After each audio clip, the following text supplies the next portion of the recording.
I'm Jake. I'm Tom. We are Velocities in Music. On this podcast, Tom, with an H in his name, and I discuss a library of topics pertaining to modern music, including artist deep dives, random topics, and monthly and annual new music wrap-ups. But before we get started, you can help support Velocities in Music.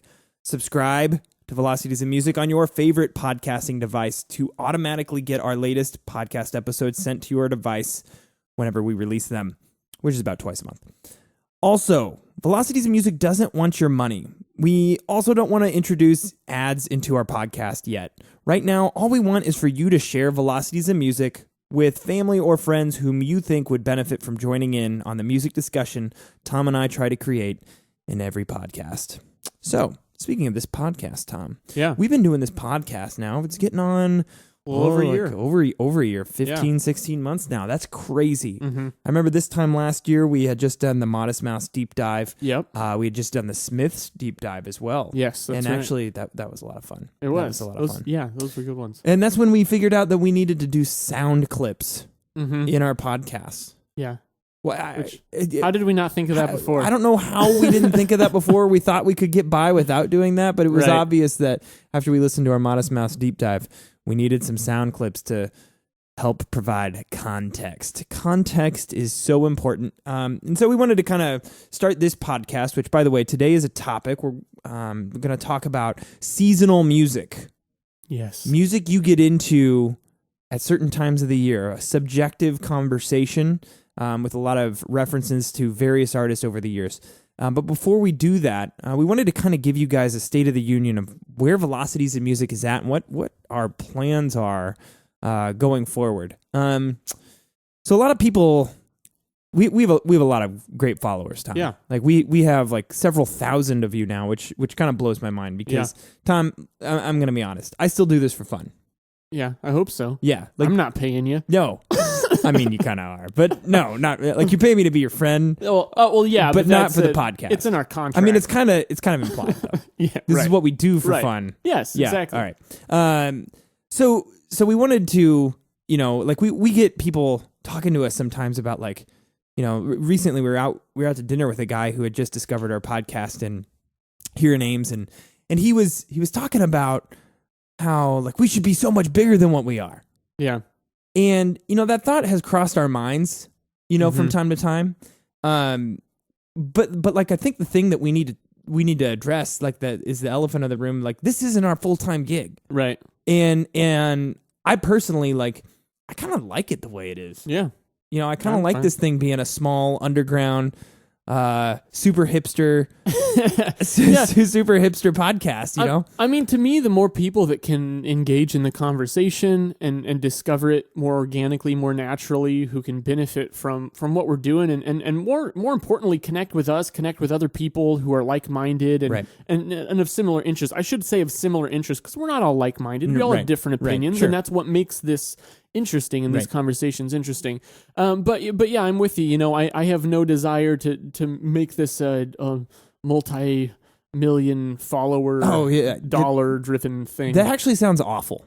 Yeah, it kind of does. Like even if we had like hundreds of thousands of downloads, like that sounds pretty awful to me because we couldn't keep up with it, right? Like we couldn't.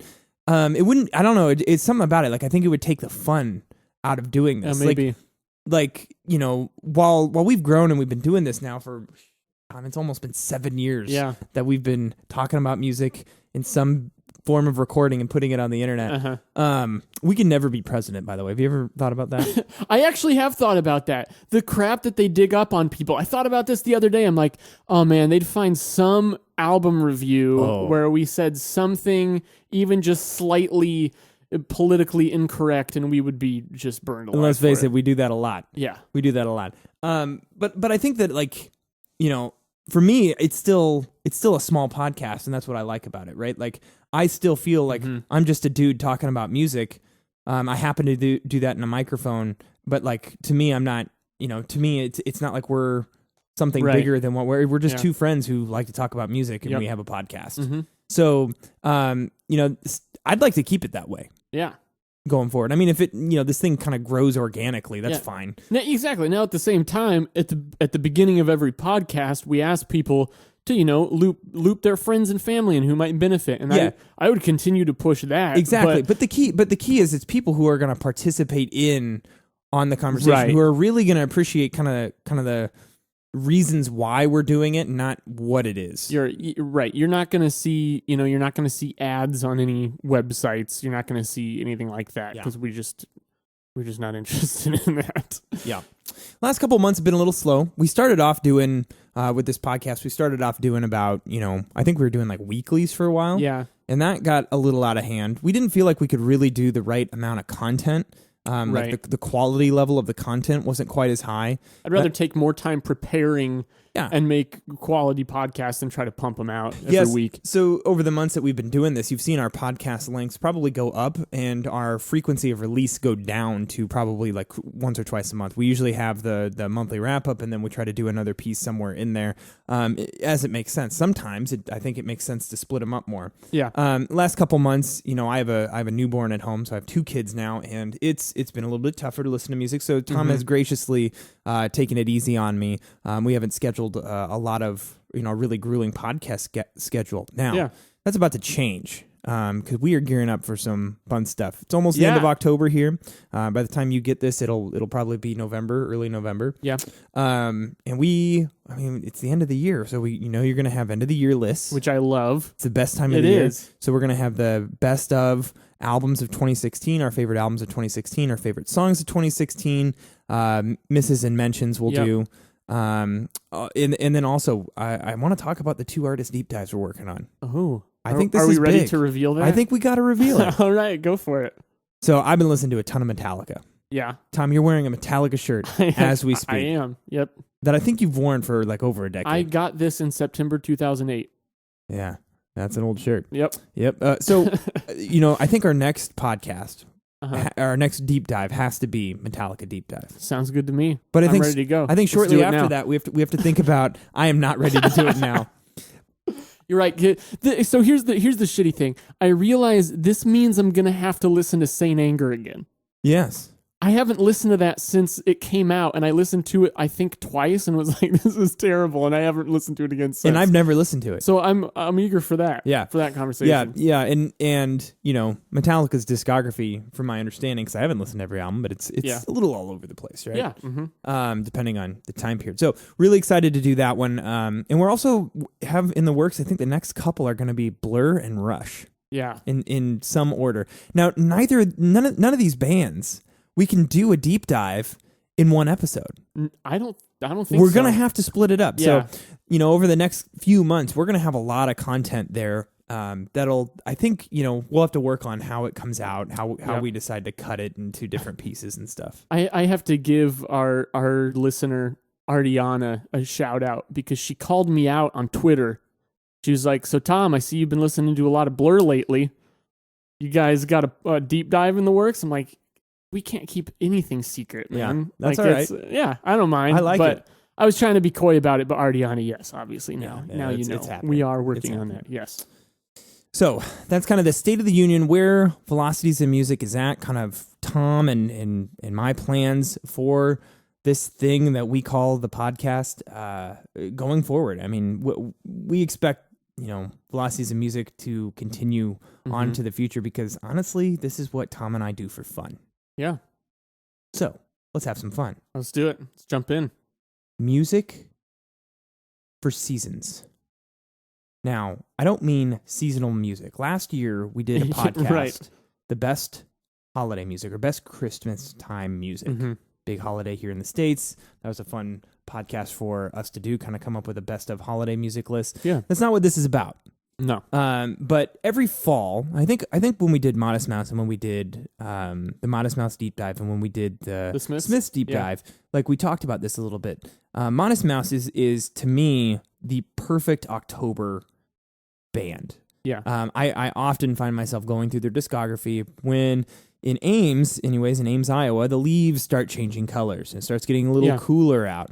Ames, and I think to start this off, you have to understand if you're listening to this in like a much warmer climate. In Iowa, we have 4 very, very extreme and distinct seasons. Our winters are very, very cold. oftentimes very snowy. It's bleak. Like days are short. No time to spend outside because it's either there's no daylight and it's freezing cold the entire time. Right. For like 4 or 5 months, it's like that. And then spring happens. You get about 2 months of spring, and then a very hot and muggy summer. 2 months of fall. Repeat winter. Yeah. 2 months is being generous too, I'd say. Yeah. It It's really like a month, Yeah. 6 weeks. That's it. That's all. Yeah, for fall and spring. What are your favorite fall records? We'll start with fall, Okay. and then we'll kind of work our way through the year. Now, and just a general disclaimer. Obviously, this is different for every person. Yeah. So this is really just kind of perspective from Tom and myself of what our favorite albums are per season. So I'm gonna before I actually answer your question, I want to open this up with a broader, more philosophical kind of disclaimer, if you will. And that's that I was really thinking a lot about this, and I feel like there's really kind of for each individual's kind of what they consider to be seasonal music, music they gotta listen to at a certain time of the year. I also find, first off, there's going to be a lot of music that's year round for you. Oh, right? absolutely. There are a lot of bands that for me, I just listen to any time. There's not a certain time where I'm like, oh man, I've got a craving for this or that. I listen to it when it comes up. Some bands like that for me are like Radiohead. I could listen to Radiohead anytime.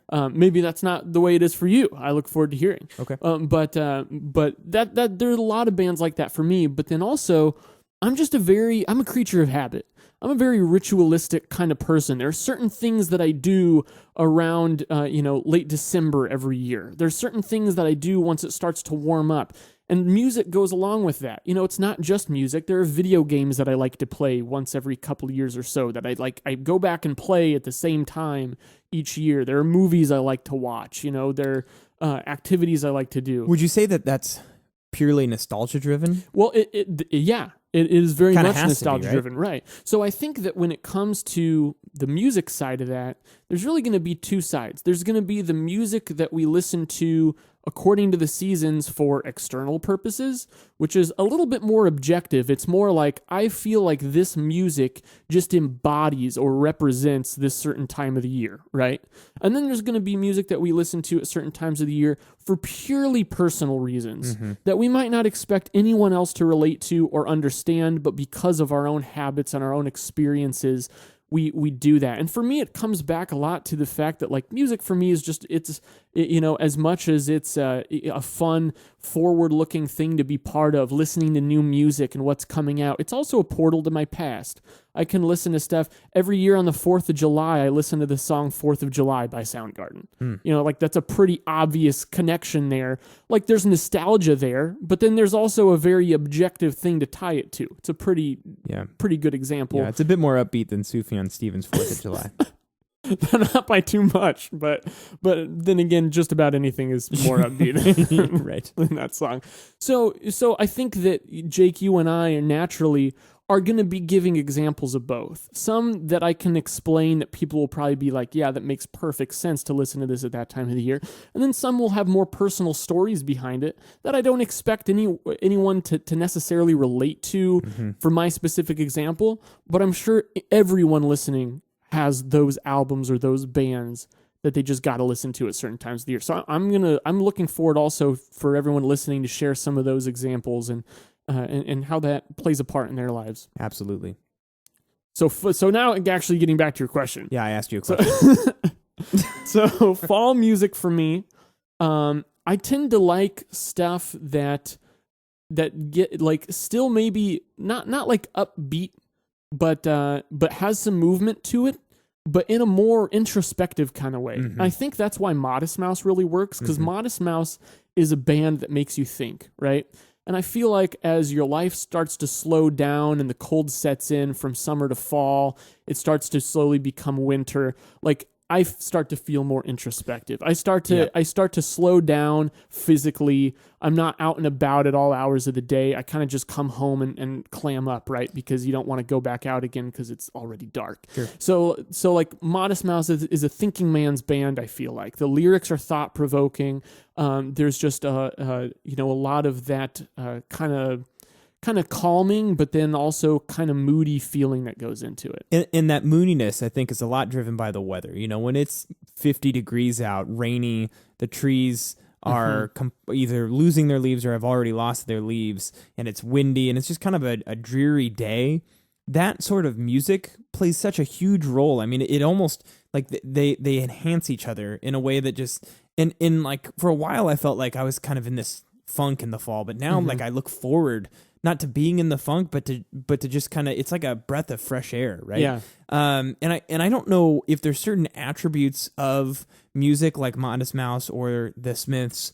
Other bands that do that for me are honestly Death Cab for Cutie. Absolutely. Usually a bit more in September, brand new in September. Towards later on, once it's starting to get a bit more colder and fall is truly set in November. M. Ward is an artist I hit up a lot in November. So I think that some bands also, there are little things, little Easter eggs throughout their discography or their albums that almost force that on you in ways that I don't think people always realize. You mentioned brand new. I think a perfect example of that is their album, The Devil and God Are Raging Inside Me. The cover of the album clearly depicts kind of a Halloween trick-or-treating scenario. Well, you right? would hope. Yeah, yeah. Otherwise, it's like May and someone's getting murdered, Yeah, right? it's But like we can hope. So not only does that convey a certain time of the year, but also the first track is called Sowing Season. Mm-hmm. Jake, you and I live in Iowa. This is the time of year when farmers are harvesting their crops, and we see that around a lot. For a lot of people, that's not necessarily a relatable reality, but for us, it very much is. Right. So brand new, I think that they're almost, not like subliminally in a malicious way, but implicitly putting that on the listener, which is really pretty brilliant, because I think even if you took those elements away, their music would still make sense for that time of the year, but they bolster it up. They support it that way. I think that's really neat. Some other ones for me, naturally Blur, they're my favorite band, so I listen to them a lot anyway. But I just find that, especially with some of their later 90s work, like Self-Titled and 13, there's just this noisy warmth to it that I find so like comforting. It just kind of covers you. Right. And it's once again very moody. I think that's going to be a theme with some of these. But there's also just a lot to actually pick at. Interesting thing about Blur. Yeah. We've started talking about doing the Blur deep dive at some point in time, and Blur has a pretty extensive discography. Now I'm more familiar with Blur than I am Metallica, but sure. I've been listening to Blur in the mornings a lot, like as I'm getting ready and things like that. Really early, like Britpop era Blur, and I got to tell you, it fits fall better than I would ever expect. Yeah. When either we reviewed Blur in the past or I've tried to listen to it on my own, and Blur is a band that I've always appreciated, but I've never had that like clicking sensation where like you feel it and just crave it and need it, which I'm having with both Blur and Metallica right now. You're just becoming me, I think. I think that's my hair is turning red. I'm getting taller. It started with the red beard. Ganglier, like much more handsome than when I... Anyways. You had to end that with a compliment. I did. I realized I was just shitting on you, and I had to improve there somewhere, because I actually do, think you're an okay guy. Oh, thanks. Yeah. It's part of my contract. You have to say that. I do. Yeah, I'm paid well for it. But Blur, especially the early stuff, all the music that I listen to in fall is so, abysmally moody and depressing, and that's not really what I like who I am in the fall. I don't just turn into this moody and depressing person. Now, my wife might disagree with that, but I feel like, there is some happiness to fall. Like, it's a very happy time of year. It's one of my favorite times of year, because I get to listen to, I get to watch and listen and read about football. Yeah. And that's, the Green Bay Packers are my favorite team, and I'm very passionate about watching them. So I look forward to this all year round. So having some happy music in there, and Blur's, first 4 albums are really just very bright and happy. Yeah. And I can't get enough of that. And it's just a good compliment. Whereas I've tried to listen to Blur, especially their earlier work in like the winter and spring and summer, And it just doesn't have that same resonance with doesn't, me, yeah. which is interesting. I never figured that out before. Yeah, that's a good point. And yeah, I think there's a lot to be said there that, hey, maybe if you don't like an album the first time you listen to it, try it a different time of the year. I mean, maybe it'll click with you. Yeah, more. like if you appreciate it, but don't, like, it doesn't really get in your head, really become an addiction. Another album that fits fall perfectly for me, to the points you were saying, Jake, is the No Twist Neon Golden. Oh, that's a great record. I mean, it once again just chill, but there's something about like that kind of glitchy crunch to it. Mm-hmm. And I think there's got to be something almost kind of like primal about the association that we make of like the sounds of the different seasons, Yeah, sure. the crunching of leaves under your feet, with the kind of like that edge that you hear in some of the music that we've been describing. Yeah. And that fits really perfectly for me too. Yeah, the Smiths, like Morrissey's voice actually sounds like a ghost. He's a Halloween singer. Who knows? Smashing Pumpkins is another one for me. I wonder why. Yeah, right. Well, once again, like the imagery, it's right there. It's staring you in the face.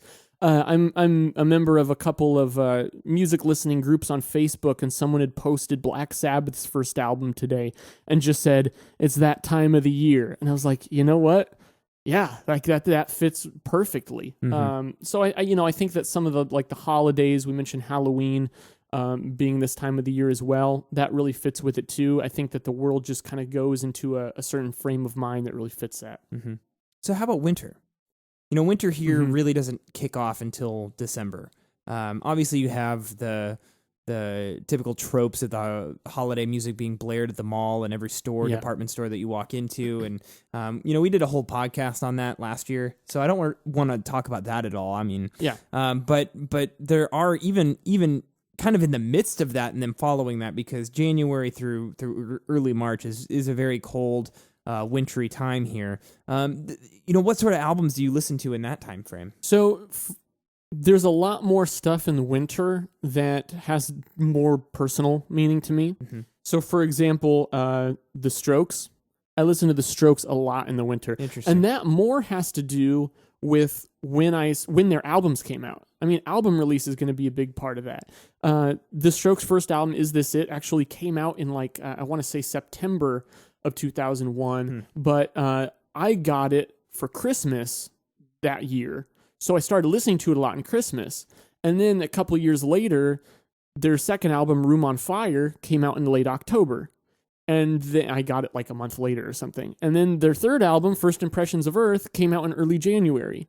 So they're just a band that has always, not always, but for those first few releases when I was really big into them, that's when they were releasing their albums, was between September and January. So that's when I got really into them and kept revisiting them for subsequent winters. So that's a personal thing for me, but I would expect that maybe some other people might share that because it has more to do with the historical timeline of that band. Sure. Yes's album Fragile may as well be a holiday record. Really, for you? I mean, every December I listen to that. Yeah. And I just can't get enough of it. And I don't really know why. I think it's just because that's when that album clicked with me. For me, though, January is the Beatles. Yep. And February is Coheed and Cambria. That works.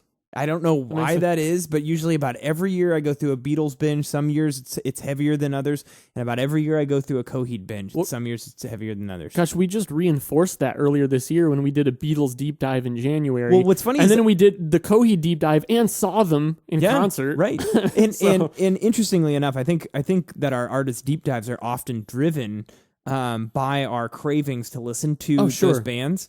We're pretty self-serving with that. We absolutely are. If we're going to be listening to a band a bunch anyway, we might as well dive into it for the podcast, right? I kind of wonder if September, the end of summer, will become Ween season. It probably will. It probably will. Probably will. By the way, why aren't we listening to Ween right now? We always should be. Is better when you're listening. It really is. It really is. So some other winter stuff for me, Captain Beefheart. Oh, yeah. And that's more, I got that CD in winter.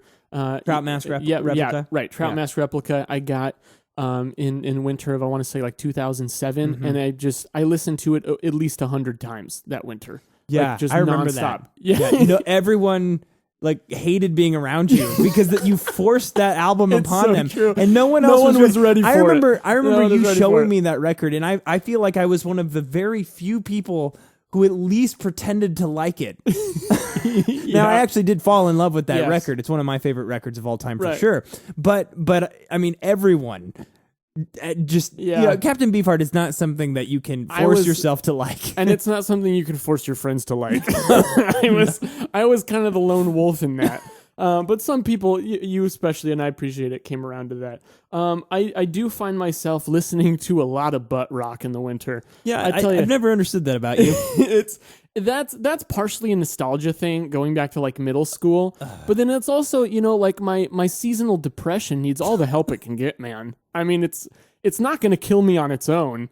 I need some shitty butt rock to help it out. You're listening to shitty butt rock. You're listening to shitty butt rock. Yeah. To make yourself feel better about the music that you create. No, but I don't think you need that.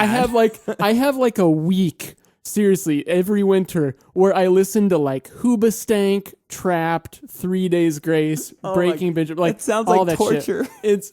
But it's fun because like I know all the songs. Is it really fun? It is. It's fun to go back and do for like that one day, and then I'm like, okay, I'm done with this. Yeah. But there are some, in terms of the like new metal genre, I think that there are some redeeming bands. Another one that I listen to in the winter a lot is System of a Down. Oh. I love System of a Down. I come back to them. What about Limp Bizkit? No. You don't come back to Limp Bizkit? No. And actually, if I did, they would be a summer band. Oh, that makes sense. So that harkens back to like 1999 when I was like 10 years old. So we'll just try to sweep that under the rug there. Okay. One that's I've been talking about some harder rock those last couple. One that I listened to in the winter more recently as I've gotten into her is Bjork. Oh. And this one I think is a little bit more objective to the sound, especially her album Vespertine. You look at the album artwork, it's this black and white kind of high contrast, icy looking thing. You got tracks like Hidden Place and Cocoon, which to me like kind of convey imagery of bundling up and being cozy and safe. There's a song on there called Frosty, like that. Just it's a perfect winter album. Yeah. It's great for that reason. What about you? I haven't heard. Besides Yes, what else do you got for winter? Well, the Beatles. Oh yeah, and, okay. and Coheed. Yeah, you did mention that. And I have to say, like when I say I get into the Beatles in January, I mean I go all out. Like that's pretty much all I listen to. I would say, and I go through like a 2-week phase where I listen to a ton of like the Beatles' early work, and then a 2-week phase where I listen to a ton of their late work, and that's primarily all I'll listen to for about a month. Yeah. Outside of like reviewing, big words here, duties, responsibilities, things that I do for fun that aren't. You think duties is a big word? I think it's funny. Just kidding. Big word in the sense that like it sounds like an obligation. Oh, I see what you mean. Yeah. Because obviously, like any of the music we listen to for Velocities of Music, I have a great time listening to, sure. and even some of the crappy albums we force ourselves to listen to every month. I end up enjoying the overall process of it. But what the music that you listen to for yourself, is really, I mean, I devote it to the Beatles in January. I mean, maybe in there I'll throw in like the Decemberist Castaways and Cutouts. Sure. That's kind of a fallish, winterish album for me. But then again, the same thing happens usually with Coheed and Cambria. Mm-hmm. So are we moving into spring? I think we should. All right, let's move into spring. So admittedly, I had a harder time coming up with lists for spring and fall. And I think that might be because they're shorter seasons, as we mentioned. They always feel like transitional phases rather than something that you actually settle into. Sure.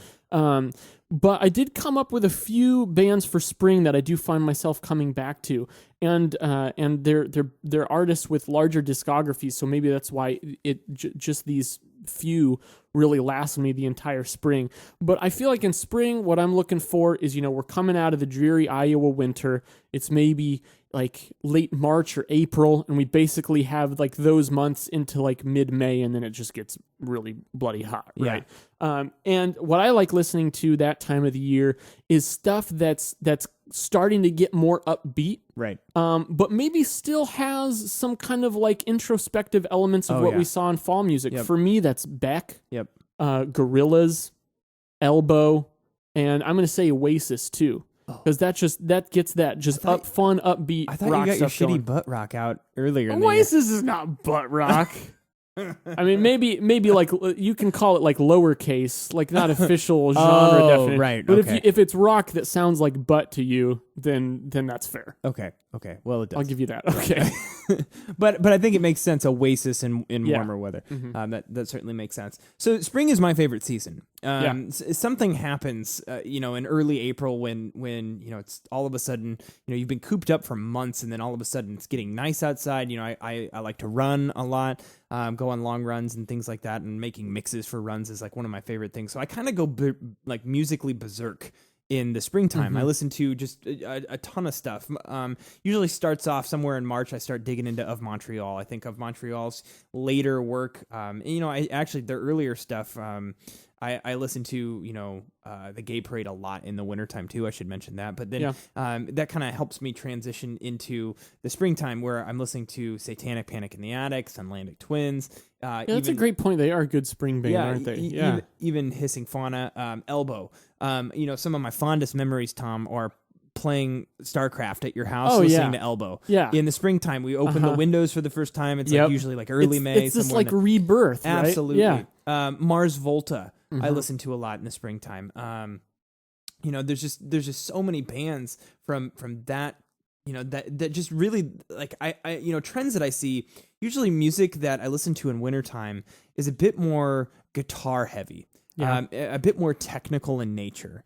Not usually a lot of reliance on electronic elements. Whereas in the springtime, it's all about flourish. Yeah. It's all about So I hear a ton of like the music I prefer in the springtime having a ton of electronic beats, electronic melodies and flourishes. There can be guitars there too, usually like spastic dynamics, things like that. They're just running the emotional spectrum, and intensity spectrum and instrumental spectrum. It's all about variety for me in the springtime. And most notably, for me, spring is when I most get into Radiohead. Radiohead's a band I listen to all year round, but man, do I go hardcore about Radiohead. Specifically Amnesiac, Hail to the Thief, Kid A, like the albums that I originally got into, because that's the period of time is June. It was June of 2003 when I discovered Radiohead was just the best band that ever lived. So. Yeah. And I think you really hit the nail on the head when you're talking about variety for spring. That's something I hadn't considered, but when I think about the music that I listen to for fall and winter, it starts to become much more narrow. The sounds of the bands that I'm listening to are much more focused, much more one-dimensional. And then I get to spring, and it's this like smattering of different styles. Things are blossoming. With your music taste is blossoming. Right. I mean, like I almost felt bad saying I listen to Beck because I'm like, that could mean any number of things. Beck has a ton of different albums, but I think that's why I'm drawn to it at that point, because there's always an album of his to fit the mood. It creates some cohesion. The only exception there is Oasis, who, let's face it, as much as I love them, basically made a career by putting the same album out like 7 times or something. But and it never was good. right. I love how much you hate Oasis. It cracks me up. Because I think I was telling you this the other day, like, even though I love that band, I love it when people hate them. It's just so it's just so easy to somehow. You're just living a life full of love there, buddy. Right. Yeah, I can't go wrong, right? I love it when people love them. I love it when people hate them. I'm just going to love talking about Oasis no matter what. I promise you this. I will do an Oasis deep dive with you someday. Yeah. If you want that. Okay. If you want to subject me to that pain. I kind of just want I just kind of want you to be like fully educated in it so that you can trash them with all the knowledge. Yeah, because I've really only listened to 2 of their records. Right. And I can say there's more to them than that, but it's kind of a lie. Anyway, we're getting on a tangent. But spring, I think you make a good point. So we're looking for a lot of variety there. Stuff starts to get more upbeat, and then we move into summer. And summer was the longest list that I made. I'm not going to belabor every artist that I wrote down, but to me, there's kind of 2 sides of summer. There's the very upbeat. I tend to listen to more funky kind of stuff. Yeah. Stuff like Sublime, stuff like Bob Marley. I got hooked on the Congos record, Heart of the Congos, this last summer. I listened to more hip hop. I listened to a lot of 311. I listened to a lot of Jane's Addiction, Parliament. Very upbeat, upbeat stuff. Parliament, Led Zeppelin. I mean, I thoroughly listen to Led Zeppelin every summer. Led Zeppelin was on my list too, and it's great because they have kind of the upbeat rock stuff, Yep. but they also represent the other side of summer that I love, which is the pastoral kind of folksy side. Yeah. But not necessarily folksy in a well. Actually, I probably do listen to a good amount of Bob Dylan in the summer as well. Right. But more like Cat Stevens even. Yeah. Like Cat Stevens, I listen to a lot in the summer. Yep. Roll down the windows and just drive down the road at night. Like it just works. Sure. I listen to a ton of more optimistic music in the summertime. Bob Dylan, for the most part, a lot of his discography kind of fits that, folksy. It just kind of makes me feel happy, even if his songs aren't happy, Yeah. if you know what I mean. I listen to a lot of classic rock. That's where a lot of like my favorite classic rock artists. I really, spend some time digging into that. And it can be kind of a smattering of stuff too. But usually I'm digging big guitar solos and stuff that's still pretty varied. More of a spectrum, but not as like focused and brittle sounding as like with the bands that I'm into in the wintertime. Yeah, that makes perfect sense. Another one I'm going to throw out there that I think is kind of a combination of the personal and the more objective for me is Tool. I listen to Tool a lot in the summer. Tool's great in the summertime. Which part of it is because I remember when I was very young, I just have these like vivid memories of maybe when I was like 7 or 8, listening to their album Anima in the summertime. It became a summertime album for me very early. But then in 2006, their unfortunately most recent album, 10,000 Days, came out in kind of late spring. And so I started listening to that a lot through the summer of 2006, which was a big summer for me because it was like, kind of right when I was like wrapping up my first job that I had in high school and stuff like that. And so very fond memories of that. Well, Tom, this is a pretty high-level topic. Yeah. And we've gone through a full year of the albums that are important to us based on the month or the season during the year. But I'm curious, for all of you listeners out there, what's your favorite season? And do you have a particular album that you have to listen to during that time of year? And, similarly, we mentioned a lot of albums that we listen to. Like, I love the Beatles in January. That's my Beatles time. Very sacred time of the year for me. But I could totally see how people out there would be like, why would you listen to that in January? Beatles are Right. summer music. What's wrong with you, Yeah, maybe. And I think that, we started this off saying, this is obviously entirely subjective. But I'm really curious, like, what are your favorite artists at the times of year that maybe you disagree with Tom or I on?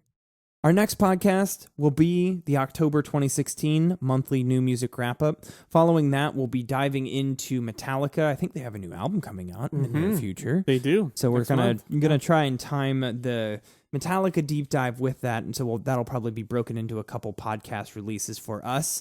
And then we're gonna dive into, we'll have the November wrap-up and then the holiday end of the year list that we do every single year, and we're very excited for that. And then somewhere in there, we'll start working on the Blur artist deep dive. Thank you guys for your continued support and participation with Velocities in Music. Tom and I love all of your comments on our YouTube videos, Facebook messages, and emails to us.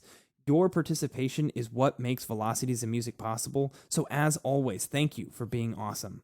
I'm Jake. I'm Tom. We are Velocities in Music, moving music discussion forward.